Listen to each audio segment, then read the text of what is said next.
आशुतोष जी, ये तो बीमारी तो आप पैदा कर रहे हैं भाई, आप खड़े हुए उनके साथ। धन्यवाद गरिमा जी। देखिए गरिमा जी, भारतीय जनता पार्टी की सरकार और भारतीय जनता पार्टी के जो ये सहभागी हैं, ये अपनी ही जाल में फंसते हुए दिखाई पड़ रहे हैं। ये आज एक दिन की बात नहीं है। उत्तर प्रदेश में लगातार 2017 के बाद से जब भारतीय जनता पार्टी की सरकार आई है, तो उनके काम करने वाले जो इनके जितने भी अधिकारी हैं, वो लगातार इस तरह का काम करते आए हैं।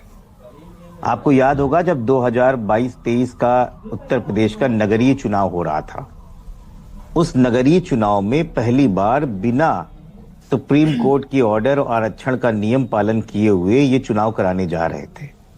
वो समाजवादी पार्टी थी जो इसको लेके सुप्रीम कोर्ट में गई।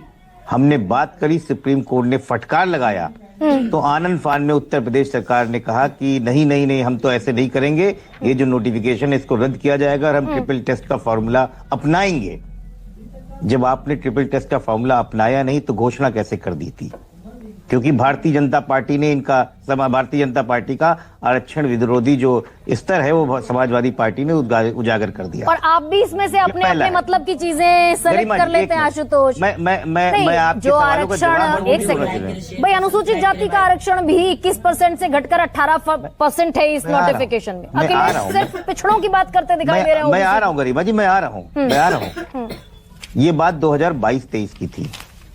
उसमें समाजवादी पार्टी ने किसी वर्ग में कहा कि आपने अपने आरक्षण का रोस्टर ही नहीं लागू किया। उसके बाद से 69,000 शिक्षकों की भर्ती में भारतीय जनता पार्टी ने क्या रुख अपनाया? इनफैक्ट योगी आदित्यनाथ ने यह कहा कि हमारे वहां नौकरियों की कमी नहीं है, उत्तर प्रदेश में टैलेंट की कमी है। 69,000 शिक्षकों की भर्तियों में लगातार आंदोलन में समाजवादी पार्टी ने न केवल मॉरल सपोर्ट दिया, उनको विधिक सलाह भी दी और उनके संघर्ष को हम लोगों ने रास्तों में लड़ा। आज कहां पर है भारतीय जनता पार्टी? वहां पर 2017-18 में जब मेडिकल और नीट की परीक्षा में ओबीसी का आरक्षण की बात हुई थी, तो 4064 सीटों में मात्र 59 सीट पे 69 सीटों में आपने आरक्षण दिया था और उसकी आग पूरे देश में लगी थी, 1.7%। तब आप सुप्रीम कोर्ट से लताड़ा लाए गए। और आज लेखपाल भर्ती में आपने पिछड़ों और दलितों सबके साथ अन्याय किया है।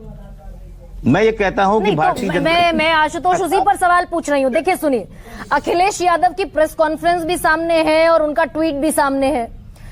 वो कह रहे हैं कि सिर्फ पिछड़ों के साथ, ओबीसी के साथ ये विश्वासघात हुआ। ओबीसी